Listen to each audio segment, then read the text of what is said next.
Students, welcome to science academy. जी students, यहाँ पे देखें, मैंने आपके साथ एक पेपर शेयर किया है। आपकी स्कूल में जो असेसमेंट होनी है, पैक के अकॉर्डिंग पेपर पैटर्न क्या होगा वो शो किया गया है। ये मैंने पेपर ए आपके साथ शो किया है, जो कि ऑब्जेक्टिव टाइप होता है। ऑब्जेक्टिव टाइप पेपर 48 मार्क्स का होता है, जिसमें 32 MCQs हैं। आपके पास भी जब पेपर आएगा सॉल्व होने के लिए इसी पैटर्न पे आएगा। इसी तरह यहाँ पे स्टूडेंट नेम, आपने अपना नाम लिखना है, अपना सेक्शन बताना है, रोल नंबर और जिस डेट को पेपर हो रहा है। पेपर स्टार्ट करने से पहले यहाँ पे जनरल इंस्ट्रक्शंस फॉर स्टूडेंट दी गई हैं कि आपने कौन कौन सी हदायत पे अमल करना है। Use mask and keep proper distance from each other. Mask पहने और एक दूसरे के साथ प्रॉपर मुनासिब फासला रखें। Read carefully and attempt all the question. ये बहुत इंपॉर्टेंट बात है कि आपने जब भी पेपर आपके क्वेश्चन पेपर आपके हाथ में आए तो आप उसको बहुत एहतियात के साथ पढ़ें और तमाम क्वेश्चन को सोल्व करें। अब क्योंकि ये ऑब्जेक्टिव टाइप पेपर है, MCQs टाइप है। MCQs mean multiple choice question है, जिसमें हर क्वेश्चन के अगेंस्ट आपको 4 चॉइसेस दी होंगी और आपने बेस्ट वन को चूज करना होगा। तो encircle the correct option of each of the multiple choice questions as shows in the example. अब यहाँ पे आपको एक एग्जांपल शो की गई है कि किस तरीके से आपने उसको इनसर्कल करना है। अब यहाँ पे देखें जी, कोविड-19 इज कॉज्ड बाय। अब क्वेश्चन है और इसकी चॉइसेस क्या दी गई हैं, बैक्टीरिया, फंजाई, वायरस और एलजी। हमें पता है कि कोविड-19 की रीजन वायरस है, तो इसमें सी बेस्ट ऑप्शन है, तो सी को आपने इनसर्कल करना है। फिर अगली इंस्ट्रक्शन क्या दी गई है कि if more than one option are encircled in a question no mark will be given. कि आपने एक क्वेश्चन के लिए एक ही ऑप्शन को इनसर्कल करना है। अगर आप डबलिंग कर देंगे, 2 ऑप्शन को इनसर्कल कर देंगे, तो वो आपका रॉन्ग कंसीडर होगा। जी आते हैं MCQs की तरफ। ये वो MCQs हैं जो खुद से प्रिपेयर किए गए हैं पूरे चैप्टर में से। Question number 1, which of the following is not abiotic. सबसे पहले तो आप इस टर्म को समझे, एबायोटिक क्या होता है। एबायोटिक वो कंपोनेंट्स हैं जिनमें लाइफ नहीं है। तो अब अपनी ऑप्शंस की तरफ आए। Sand, air, water, plants. Sand, air, water, ये सब के सब क्या हैं, एबायोटिक कंपोनेंट्स हैं। अब क्वेश्चन में पूछा गया नॉट एबायोटिक, तो नॉट एबायोटिक का मतलब होगा वो बायोटिक है, जिसमें लाइफ है। तो इसमें डी ऑप्शन प्लांट्स जो है वो बेस्ट है। Question number 2, during photosynthesis plants take dash from environment. Photosynthesis का जब प्रोसीजर होता है तो प्लांट्स एनवायरनमेंट से क्या लेते हैं, कौन सी गैस लेते हैं। ऑक्सीजन, नो, क्योंकि ऑक्सीजन तो वो रिलीज करते हैं। Carbon dioxide, yes, plants photosynthesis के दौरान कार्बन डाइऑक्साइड लेते हैं, तो इसमें बी ऑप्शन बेस्ट होगी। Then question number 3, animals that eat plants directly are called. वो एनिमल्स जो प्लांट्स को डायरेक्टली खाते हैं उनको हम क्या बोलते हैं।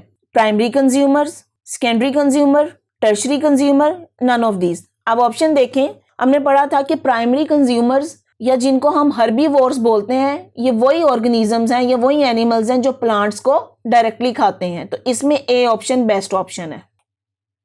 नेक्स्ट है जी, in ecological pyramid there is -% reduction of energy in each level as we move from producer to consumer. Ecological pyramid में बेस से जब टॉप की तरफ जाएं, बेस पे हमें पता है प्रोड्यूसर्स या ग्रीन प्लांट्स हैं और टॉप पे कंज्यूमर हैं। तो प्रोड्यूसर से जब कंज्यूमर की तरफ जाएं तो कितने % रिडक्शन ऑफ एनर्जी हो रहा है। तो यहाँ पे इसकी best option 10% reduction of energy है। Question number 5, consumers that actively hunt other organism are called. वो कंज्यूमर जो दूसरे ऑर्गेनिज्म का शिकार करता है उसको हम क्या बोलते हैं, प्रे। प्रे तो शिकार होता है, इसलिए ये ऑप्शन नहीं होगी।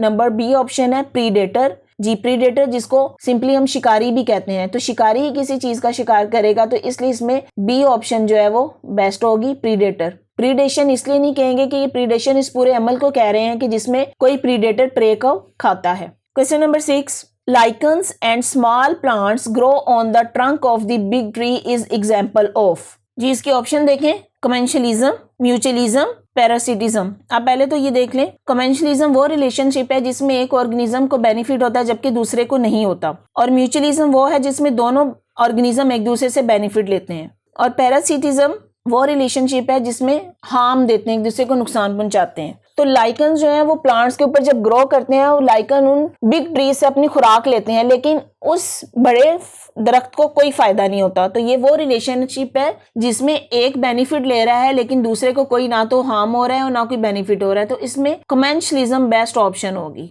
नेक्स्ट है जी, which phenomena is happen due to global warming. Global warming की वजह से कौन कौन से फिनोमिना हो रहे हैं। Melting of ice, rising of sea level, floods. जी ये ग्लोबल वार्मिंग की वजह से ये तीनों फिनोमिना हो रहे हैं, तो इसलिए हमारी ऑप्शन होगी all of these, D option इसमें करेक्ट होगी।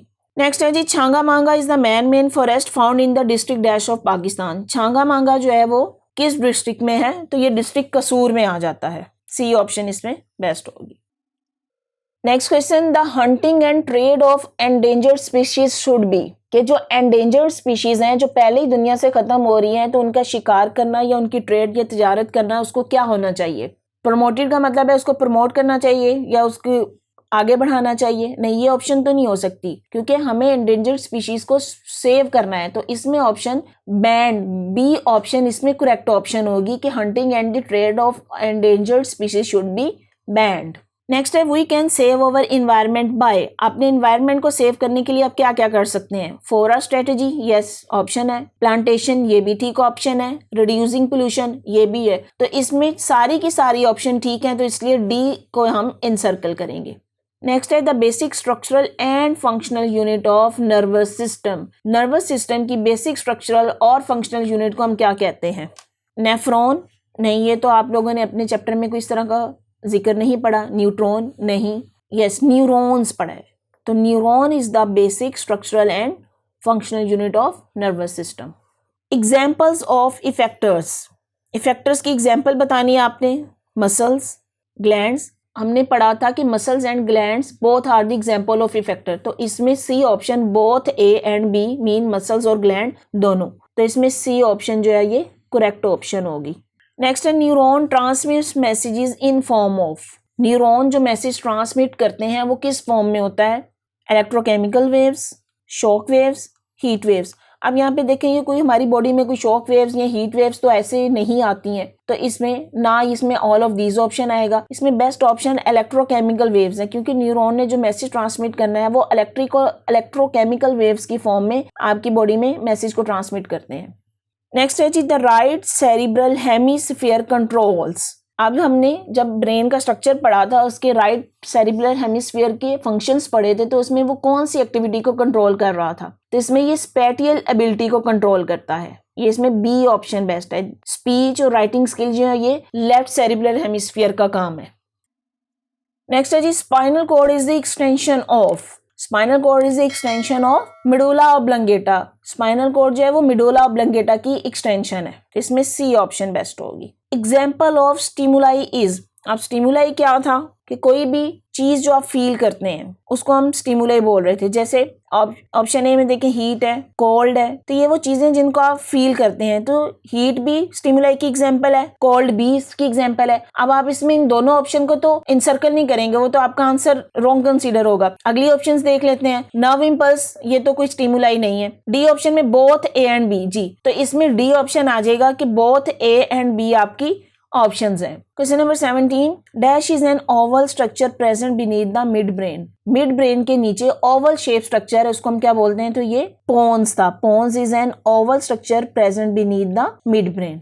Then body temperature is controlled by, आपकी बॉडी का टेम्परेचर ब्रेन के किस पार्ट ने कंट्रोल करना है, तो आपको याद होगा हमने पढ़ा था हाइपोथैलेमस जो है वो हमारे बॉडी टेम्परेचर को कंट्रोल करता है, तो इसमें बी ऑप्शन हाइपोथैलेमस आ जाएगी। There are dash pairs of spinal nerve in human body। हमने जब पेरिफेरल नर्वस सिस्टम की बात की थी तो स्पाइनल और क्रेनियल नर्व्स की बात की थी, तो इसमें स्पाइनल नर्व से 31 पेयर्स ऑफ स्पाइनल नर्व्स हैं जो अराइज होते हैं, तो इसमें 31 ऑप्शन आ जाएगी। जीन an immediate and involuntary response to stimulus is called reflex action. तो इसमें सी ऑप्शन आ जाएगी reflex action. It is an immediate and involuntary response to any stimuli. जी नेक्स्ट क्वेश्चन है dash carries messages from central nervous system to effector. Neurons की कौन सी type है जो सेंट्रल नर्वस सिस्टम से मैसेज लेके इफेक्टर्स की तरफ आती है, तो हमें याद है हमने पढ़ा था ये मोटर न्यूरॉन्स होते हैं जो मैसेज को सेंट्रल नर्वस सिस्टम से इफेक्टर्स की तरफ लेके जाते हैं, तो इसमें बी ऑप्शन आएगी। नेक्स्ट है जी dash is the science of heredity, तो genetics is the science of heredity, इसमें बी ऑप्शन आ जाएगी। Number 3, adaptation is a dash characteristic of an organism. Adaptation की जब डेफिनेशन हमने पढ़ी थी तो इसमें था adaptation is the physical and behavioural characteristic. तो इसमें ऑप्शन ए भी ठीक है, बी भी ठीक है, लेकिन हम इसमें सी में देखें कि इसमें दोनों ऑप्शन के बारे में कहा गया है, तो हम सी को इसमें इंसर्कल कर देंगे कि both A and B mean physical and behavioural characteristic है। Next question, example of environmental variations. इसमें कौन सी चीज है जो इन्वायरमेंटल वेरिएशन की एग्जाम्पल है? लैंग्वेज जी है, स्कार्स ऑन स्किन ये भी है, वेट ये भी है, तो इसमें D option all of these आ जाएगा। Next question, dash are the component of chromosomes. Chromosome के कंपोनेंट मीन क्रोमोसोम किस किस से मिलके बने होते हैं? तो हमने पढ़ा था कि chromosome are made up of DNA and protein. D option इसमें आ जाएगी। Both B and C mean protein and DNA are the component of chromosomes. Next है, every sperm and egg cells has dash chromosomes. अब हमने पढ़ा था कि gametes यानी स्पर्म और एग सेल्स में हाफ नंबर ऑफ क्रोमोसोम्स होते हैं। उन हाफ नंबर ऑफ क्रोमोसोम्स को हम हैप्लाइड भी बोल सकते हैं। हैप्लाइड का मतलब है हाफ, डिप्लाइड का मतलब होता है डबल। तो इसमें हाफ नंबर ऑफ क्रोमोसोम है, इसलिए ए ऑप्शन इसमें बेस्ट होगी, हैप्लाइड नंबर ऑफ क्रोमोसोम्स आ जाएगा। नेक्स्ट क्वेश्चन है, डीएनए इज। डीएनए का स्ट्रक्चर पढ़ा था तो हमने पढ़ा था DNA is the double helical structure. तो B option DNA is the double helical structure, B option इसमें आएगी। नेक्स्ट है जी, माइटोसिस अकर्स इन। माइटोसिस किन सेल्स में होती है? तो माइटोसिस जो नॉर्मल बॉडी सेल्स में होती है जिनको हम क्या बोलते हैं? Somatic cells. तो ए ऑप्शन इसमें सोमैटिक सेल्स आ जाएगा, जबकि ये गेमीट्स में मियोसिस होती है, इसलिए इसमें नहीं आएगा। The first cell from which the life of an organism starts, कि वो कौन सा सेल जिससे किसी भी ऑर्गेनिज्म की लाइफ स्टार्ट होती है, वो क्या है? यहाँ पे option A zygote is the first cell from which the life of an organism starts। तो यहाँ zygote ऑप्शन ए ऑप्शन इसमें करेक्ट है। Then division of the cytoplasm is called nucleasis, no, cytome, no, yes, cytokinesis। इसको हमने पढ़ा भी था कि साइटोप्लाज्म की डिवीजन को साइटोकाइनेसिस कहते हैं। नेक्स्ट क्वेश्चन है, each DNA is made up of small units called. DNA जो छोटी छोटी यूनिट से मिलकर बना होता है उनको हम क्या बोलते हैं? देखें जी, न्यूक्लियोप्लाज्म। ये न्यूक्लियोप्लाज्म नहीं होगा। न्यूक्लियोटाइड्स, जी बिल्कुल, न्यूक्लियोटाइड छोटे यूनिट से उनको हम न्यूक्लियोटाइड्स का नाम दिया था, तो इसमें बी ऑप्शन ठीक हो जाएगा। न्यूक्लियोप्लाज्म जो होता है वो न्यूक्लियस के अंदर जो जेली लाइक मटेरियल है उसको हम न्यूक्लियोप्लाज्म बोलते हैं। जिस तरह सेल का जेली लाइक मटेरियल को साइटोप्लाज्म बोलते हैं, इस तरह न्यूक्लियस के अंदर जो जेली लाइक मटेरियल है उसको न्यूक्लियोप्लाज्म बोलते हैं। और हेरिडिटी का आपको पता है क्या है जी। नेक्स्ट क्वेश्चन है, in meiosis dash daughter cells are form. अब हमने मियोसिस का प्रोसीजर पढ़ा था, तो हम मियोसिस में सेल डिवाइड होके 4 डॉटर सेल्स बनाता है, तो इसमें बी ऑप्शन आ जाएगी कि मियोसिस में 4 डॉटर सेल्स बनते हैं, बी ऑप्शन। जी स्टूडेंट्स, अगर आपको मेरा लेक्चर समझ आया है तो अपने फ्रेंड्स के साथ शेयर करें, मेरी वीडियो को लाइक करें और चैनल को सब्सक्राइब करें। बेल आइकन को क्लिक कर दें ताकि आने वाली हर वीडियो सबसे पहले आपको मिल जाए। और अगर आपने कोई क्वेश्चन करना है तो कमेंट बॉक्स में मुझे कमेंट कर सकते हैं। Thank you.